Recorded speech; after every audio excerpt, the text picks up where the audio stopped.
હાવ નક્કામાં લોકો છે. દયા નામની કોઈ ચીજ જ નથી અહીંયા તો. શું થયું? મોઢા પર કોઈ એઠવાડ ફેંક્યું છું?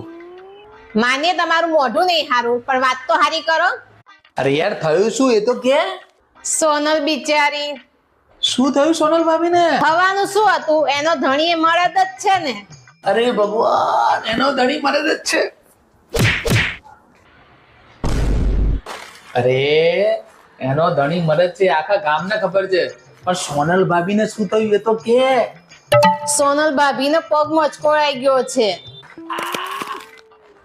બોલો, સોનલ ભાભી એવું કીધું કે મારો પગ મચકોળાઈ ગયો છે, 2 દિવસની રજા પાડો. તો જયેશભાઈએ મોઢા ઉપર ના પાડી દીધી. એ માણસને સેજી દયા નહીં આવતી. બે યાર, હવે મારે જ એમને સંભાળવા પડશે. પેલા પોતાને તો સંભાળી દો. ફાલ્ગુની, મજાક નહીં.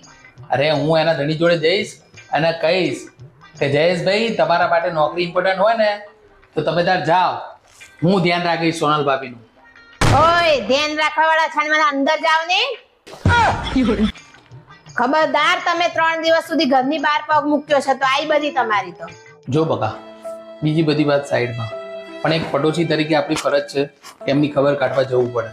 તું અહીંયા બેસ, હું છે ને એમના ઘરે જઈ અને હળદર મીઠાનો લેપ લગાવીને પાછો આવતો રહું છું ફટાફટ. એક વાર છે ને પગ બહાર મૂકીને જો, હળદર મીઠાનો લેપ તમને ના લગાવવો પડે ને તો કહેજો.